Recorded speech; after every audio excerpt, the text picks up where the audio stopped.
The particular silence of a machine that has decided not to respond is different from other silences. It has weight. It has intention. Evelyn Hartwell heard it at 8:47 on a Tuesday morning, standing beside a Ferrari that refused to unlock, refused to light, refused to start. 3 days later, that same silence had consumed $150,000 in diagnostic tests, 15 specialists, and the reputation of one of the most expensive automotive centers in the city. The person who finally broke it wasn't on their payroll. He was in the parking lot, signing in with mud on his boots. The valet at the Meridian Tower had parked Evelyn Hartwell's car 47 times in the past year, and he'd never once seen it fail to respond to her key.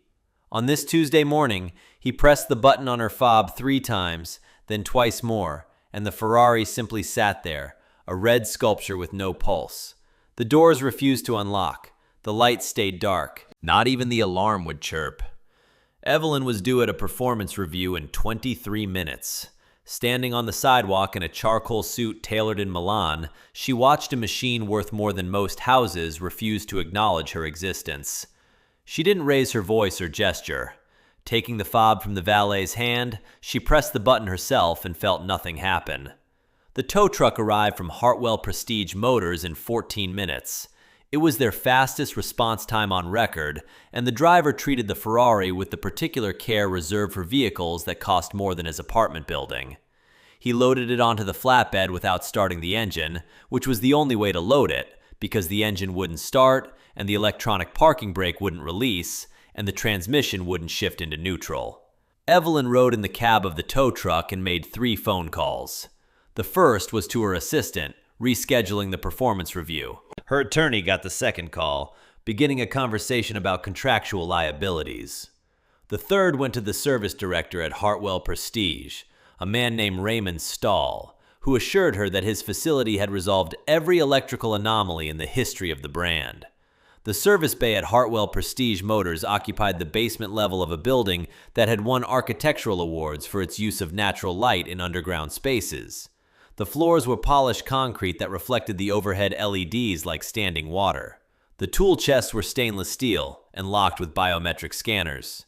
3 technicians in matching gray uniforms approached the Ferrari as the flatbed lowered it into the bay, and each one of them looked at the car with the confidence of people who had never been defeated by a machine. That confidence would last until the first scan. Paolo Chen, the senior technician, connected a factory-grade diagnostic tablet to the OBD port beneath the dashboard. The device recognized the vehicle immediately, reporting the VIN, the production number, and the limited edition configuration. A full system health check followed. Every module reported green. Engine control showed no faults. Body control showed no faults. Not even the immobilizer flagged an error. Network gateway was clean.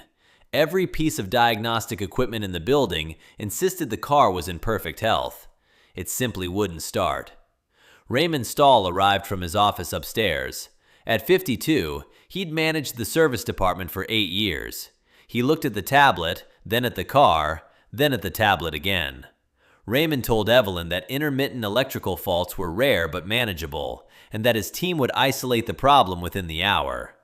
Evelyn sat in the waiting room and drank coffee from a porcelain cup. She watched the clock on the wall. The hour passed. The car remained silent. At 9:15 a.m., Raymond Stahl assigned his most senior technician to the case. Paolo Chen had completed the manufacturer's certification program in Maranello, and he approached the Ferrari with a second tablet, a voltage meter, and the particular patience of someone who had been trained to trust the data above his own intuition. Paolo spent 40 minutes running the standard diagnostic tree. The tree was a flowchart developed by the factory, and it was designed to catch every known fault in the vehicle's systems. At each branch, the tablet asked a question, and the system answered. The battery voltage was above 12.4 volts. The immobilizer was responding to the key transponder. The starter relay coil resistance was within specification. The CAN bus nodes were all communicating. Every branch returned a clean result, and Paolo stared at the final screen for a long moment because the car in front of him was still a 4,000-pound paperweight. He began replacing components speculatively. The first was the immobilizer module, a black box the size of a cigarette pack that cost $2,400 and required a factory authorization code to program. Paolo installed the new module, ran the pairing procedure, and pressed the start button. Nothing happened. He replaced the body control module next, a $3,800 unit that managed the interior lights, the locks, and the power distribution to 27 subsystems. The car remained silent. By noon, he'd also swapped the starter relay, the network gateway, and the ignition switch assembly. Each replacement was logged in the system. Each replacement was billed to Evelyn's account. The car didn't respond to any of them. Raymond Stahl moved through the bay at noon, checking the progress boards and speaking to the technicians in low tones that suggested private urgency. He told Evelyn that the fault was deeper than expected, that the car's limited edition security architecture was presenting what he called a proprietary integration challenge. He asked for authorization to continue. She gave it because she needed the car and because she had built her career on the belief that expensive problems required expensive solutions. By 6 p.m., the Ferrari had been partially disassembled. The interior panels were stacked on a clean cart. The wiring harness had been unwrapped in 3 places to expose the copper underneath. Paolo was probing individual wires with a scope, looking for a short that the computers insisted didn't exist. The bill had crossed $12,000. The performance review had been moved to Thursday, and Evelyn Hartwell was sitting in the waiting room with a cold cup of coffee, watching a clock that no longer mattered, wondering whether the problem was the car or the building she'd brought it to. That evening, Raymond called the Regional Technical Center and requested a specialist. The specialist arrived by video link at 7:30 p.m. He was in a facility 3 time zones away, and he watched Paolo's tablet feed through a secure connection. He suggested deeper scans of the CAN bus traffic, looking for phantom messages that might confuse the gateway. Paolo ran the scans. The bus traffic was clean. The specialist suggested bench testing the engine control unit outside the vehicle. Paolo removed it, placed it on a test rig, and powered it up. The unit functioned perfectly. The specialist then suggested what Paolo had already suspected, but didn't want to say out loud. Perhaps the problem wasn't in any single component.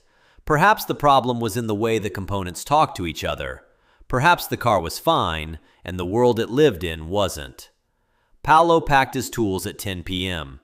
He didn't write a conclusion on the work order. He simply logged the hours and the parts and the growing total, and he went home to an apartment where no one was waiting up for him. The specialist flew in from the regional center on the first flight Wednesday morning. He carried 2 cases of equipment that the local facility didn't stock, including a bus analyzer that could decode messages at the physical layer, and a thermal camera that could map current flow through the harness by detecting temperature variations of less than 1 degree. He was the kind of technician who wore a white lab coat over his uniform, and he introduced himself to Evelyn as the person who handled the cases that local teams couldn't resolve. Evelyn looked at him and saw another layer of expense arriving in the form of a human being. She didn't say this. She simply nodded and returned to the waiting room, where she'd now spent more than 20 hours. The specialist spent the morning running deeper scans. He mapped every node on the network. He recorded the voltage at each connector during the start attempt. He compared the waveforms against factory reference graphs that had been generated in Italy on a test bench identical to this one. Every waveform matched. Every voltage was within tolerance. Every response time was nominal. The car, according to $80,000 worth of portable analysis equipment, was in perfect operating condition. It still refused to start. By noon, Raymond Stahl's demeanor had shifted from confident to carefully managing. He used phrases like proprietary quirks and limited production anomalies. He told Evelyn that these particular vehicles sometimes presented what he called ghost faults, conditions that didn't appear in the standard diagnostic trees because the factory hadn't yet documented them. He asked for authorization to replace the entire ignition system, including the keyless entry antenna array, the steering column lock actuator, and the central body computer. The estimate for this phase was $28,000.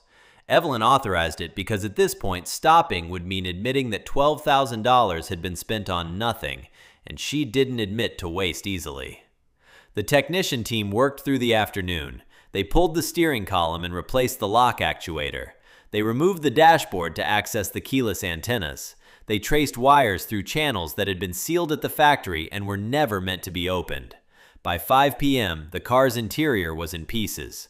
The seats were wrapped in protective covers and stacked against the wall. The carpet was rolled back. The wiring harness hung in loops from the chassis like the exposed nervous system of a patient after surgery. The bill crossed $40,000. The car remained silent. At 6:15 p.m., a junior technician named David Okonkwo was cleaning tools at the edge of the bay when he overheard Paolo describing the symptoms to the night shift.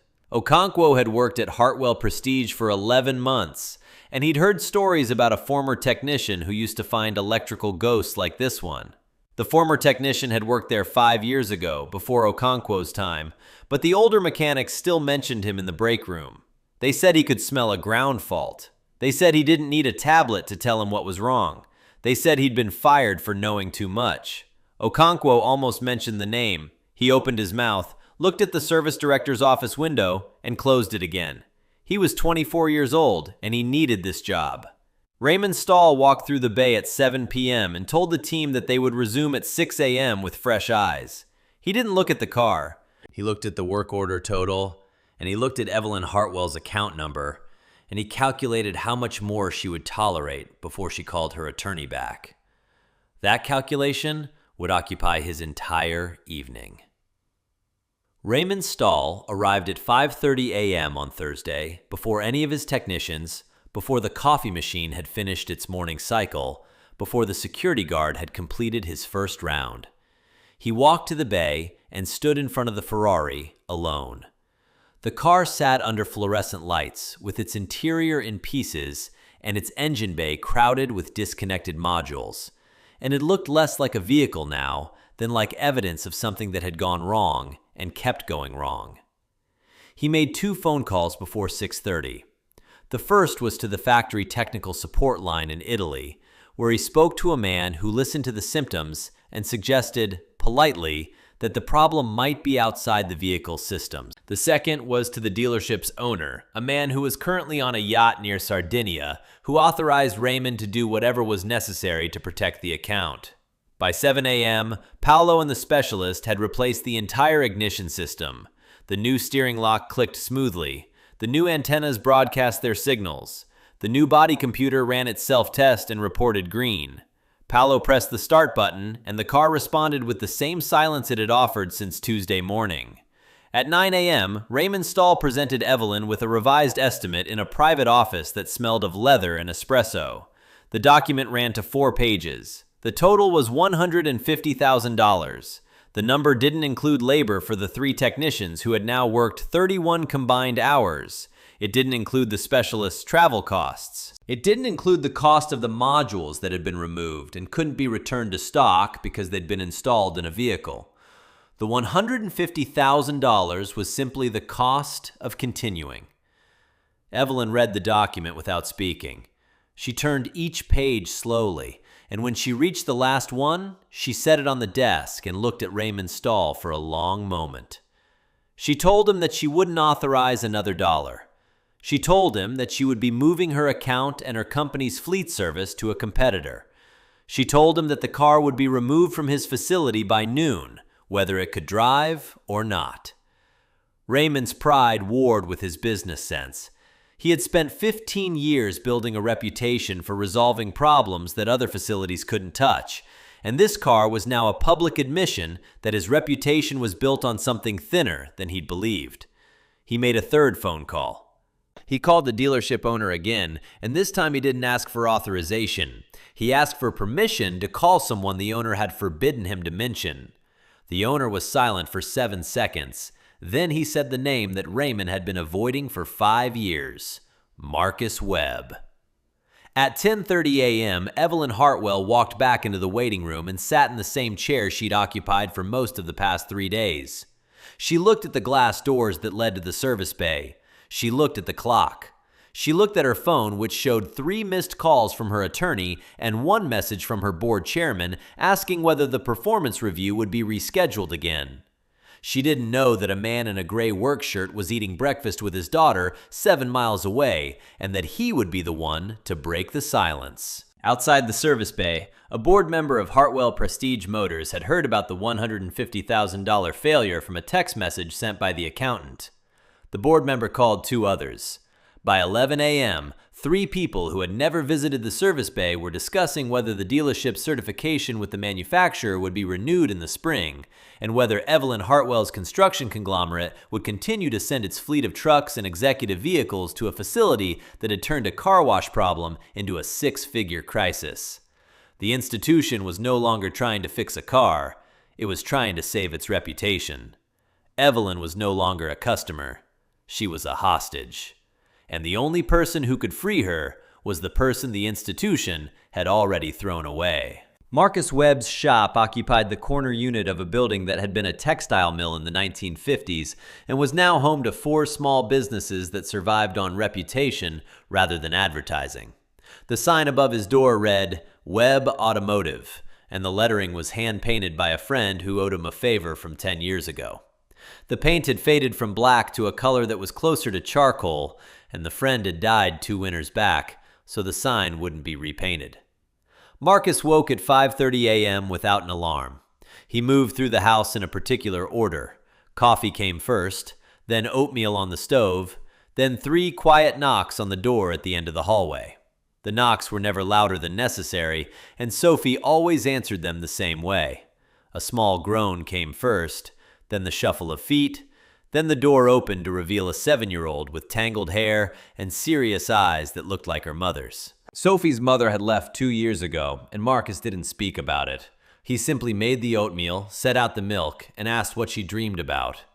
On this Thursday morning, Sophie said she dreamed about a red car that could fly, but chose not to. Marcus told her that was a good dream, and he meant it. 5 years ago, Marcus had worked in the service bay at Hartwell Prestige Motors. He'd been there for 8 years, and he'd built a reputation for finding faults that the diagnostic computers missed.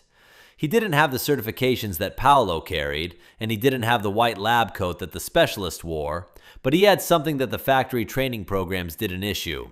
He had the memory of his father's hands on a distributor cap, and he had the particular understanding that electricity wasn't an abstraction. It was a physical thing that traveled through metal and needed a return path to complete its journey. In his 3rd year at Hartwell Prestige, Marcus had noticed a pattern. The high-end European cars that came through the premium wash bay were developing ground strap corrosion at a rate that didn't match the manufacturer's projections. He traced it to the cleaning chemicals, a proprietary blend that the dealership had contracted for $2 million annually. He wrote a technical bulletin. He documented the corrosion. He proposed a revised wash protocol that would cost the vendor a fraction of its annual revenue. The service director at that time was a man named Harold Vance. Harold read the bulletin, called the vendor, and called Marcus into his office the following Monday. The vendor threatened to cancel the contract if the bulletin was distributed. Harold Vance fired Marcus 3 days later for what he called insubordination and failure to follow chain of command. Marcus cleaned out his toolbox in front of the same bay where the Ferrari now sat, and he drove home with 12 years of institutional knowledge in the bed of a truck that was already 8 years old. On this Thursday morning, the phone rang at 6:45 a.m. Marcus answered it while Sophie was drawing a picture at the kitchen table. The voice on the other end was Raymond Stahl, and the voice didn't introduce itself with confidence. Raymond asked if Marcus would consider consulting on a case. Marcus listened without speaking. He looked at Sophie, who was coloring the flying car red with a crayon that was almost down to the paper wrapper. He told Raymond that he would come after Sophie was at school, and that his rate was $150 per hour with a 2-hour minimum. Raymond agreed before Marcus had finished the sentence. Sophie looked up from her drawing. She asked if the red car was broken. Marcus said it probably just needed someone to look at the right thing. She asked if he would fix it. He said he would try. She asked if he would come back for dinner, and he said he always came back for dinner. That wasn't a promise. That was a fact. Marcus's truck was 12 years old, and the bed carried a single toolbox that had been his father's, a child's booster seat that Sophie had outgrown but he hadn't removed, and a red lunchbox that she'd insisted on packing herself that morning. The lunchbox contained a peanut butter sandwich, an apple, and a note that Marcus couldn't read because Sophie had folded it and told him not to open it until noon. They drove across town in silence that wasn't uncomfortable. Sophie watched the buildings change from residential to industrial to the glass and steel corridor where Hartwell Prestige Motors had built its cathedral to automotive wealth. She asked if the red car was the one from her dream. Marcus said it probably wasn't, but that red was a fast color either way. She nodded at this, as if he'd confirmed something she'd already decided. They arrived at 9:47 a.m. The valet who met them was the same one who had loaded the Ferrari onto the flatbed 3 days earlier, and he didn't know where to direct a truck with mud on the fenders and a child's booster seat visible through the back window. Marcus told him not to worry about it, and he parked in a visitor space near the service entrance. Marcus walked Sophie to the waiting room. She sat in a leather chair with her lunchbox on her knees and watched the glass doors that led to the service bay. She didn't open the lunchbox. She simply held it and waited, the way children wait when they have learned that the world returns what it promises only to people who don't demand it early. Marcus signed in at the service desk. The receptionist was a woman in her 50s who had worked at Hartwell Prestige for 14 years, and she recognized his name from the old employee files. She didn't smile. She handed him a visitor badge and told him that Raymond Stahl was waiting in the bay. Marcus didn't go to Raymond's stall. He walked through the glass doors and into the service bay, and every eye in the room turned to look at him. He wore a gray work shirt with his first name stitched over the pocket in thread that had faded from red to pink. His boots left faint marks on the polished concrete. His hands carried the faint trace of engine oil from a brake job he'd finished the night before at his own shop, and his fingernails carried grease that no amount of scrubbing had ever fully removed. He walked to the Ferrari and stood in front of it for a long moment. The car sat with its seats wrapped in plastic and its wiring harness still hanging from the frame, a monument to 3 days of confident misunderstanding. He didn't touch the car. He simply looked at it, and the room went quiet. Marcus asks for a test light and a piece of copper wire. The request is so simple that Paolo doesn't understand it at first. Paolo asks whether Marcus wants the factory voltage probe or the digital multimeter. Marcus repeats the request. He wants a test light, the kind with a bulb and a ground clip, and a piece of copper wire about 6 inches long.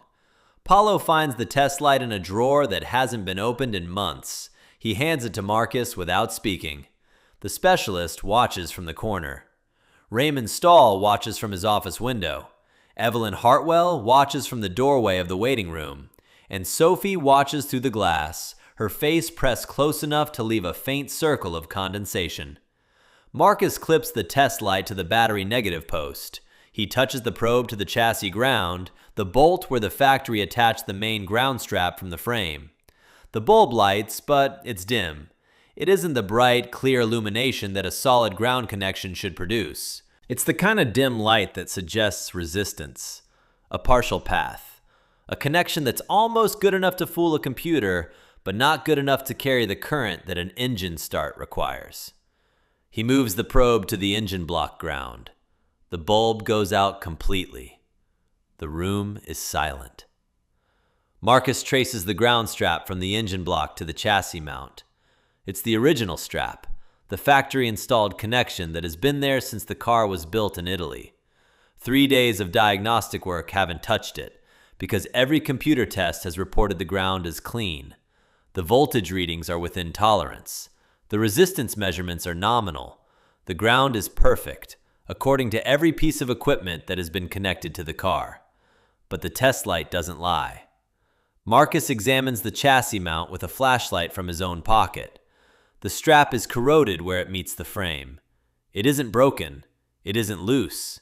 It's corroded just enough to add resistance that the computers have interpreted as normal variation. The car wash chemicals that Hartwell Prestige has been using for 5 years have done their work, slowly, patiently, invisibly, the same way they did it on the cars Marcus tried to warn them about. He asks for a wire brush. Paolo brings one. Marcus cleans the mount until the metal shows bare and bright. He takes the piece of copper wire and bridges the gap between the strap and the chassis, securing it with a single bolt from his toolbox. He doesn't replace the immobilizer module. He doesn't reprogram the body computer. He doesn't run a single diagnostic scan. He walks to the driver's seat, which has been removed from the car and is sitting on a cart 3 feet away. He leans through the empty door frame, inserts the key, and turns it. The Ferrari starts on the first crank. The sound fills the bay. It's a cold start on a Thursday morning, the engine turning over with the particular willingness of a machine that has been waiting to speak. The exhaust note echoes off the polished concrete and the stainless steel cabinets and the glass windows of Raymond Stahl's office.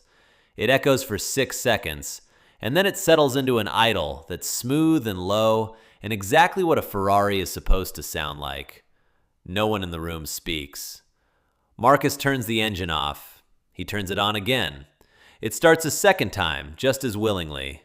He turns it off and steps away from the car. He looks at Sophie through the glass. She's holding her lunchbox with both hands, and she's smiling. Raymond Stahl doesn't leave his office for 7 minutes. When he finally does, he walks past the Ferrari without looking at it. He walks past Marcus without speaking to him. He walks to the service desk and begins entering numbers into the computer with the particular focus of a man who is trying to make a problem disappear into a line item before anyone can ask what actually happened. Evelyn Hartwell stands in the doorway. She looks at Marcus. Then she looks at the $150,000 estimate that's still on the desk in the private office. Then she looks at the ground strap, which is still hanging from the chassis with a piece of copper wire wrapped around it, held by a bolt that has cost less than $1 at any hardware store in the city. She walks to Marcus and asks what she owes him. He tells her 2 hours at his standard rate. She writes a check for $300 and hands it to him. Then she asks for the original $150,000 estimate. She takes it from the desk, folds it carefully, and puts it in her purse. She will have it framed. She will hang it in her office. She will look at it on days when she needs to remember that expensive institutions aren't the same thing as competent ones. Marcus packs his test light into his toolbox. He wipes his hands on a rag that he's brought from his own shop, and he walks to the waiting room. Sophie meets him at the glass doors. She asks if the red car is fixed. He says yes. She asks if it was hard. He says no, it just needed someone to look at the right thing. She nods, because this is an answer she understands. They walk to the truck together. She climbs into the booster seat and buckles herself in. Marcus starts the engine and drives away without looking back at the building where he'd once been fired for knowing exactly what he's just proven. Hartwell Prestige Motors issued a service bulletin 6 weeks later. It didn't name Marcus. It named the chemical vendor and described a revised wash protocol that reduced the concentration of the active ingredient by 12%. The dealership's contract with the vendor was renewed at a higher rate, with a clause that indemnified Hartwell Prestige against future corrosion claims.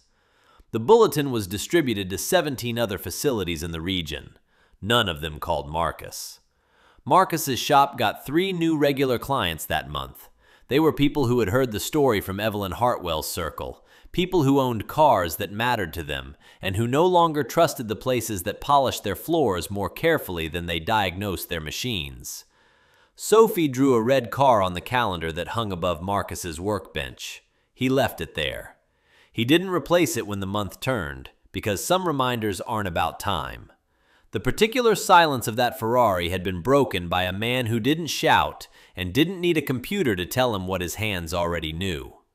Evelyn kept the frame on her wall. Marcus kept the drawing on his calendar. And the building that fired him for being right kept polishing its floors. If you want more stories about the competence quiet people carry, subscribe. The next one starts with an auctioneer who watched a single father buy 12 broken tractors and knew the room had made a mistake.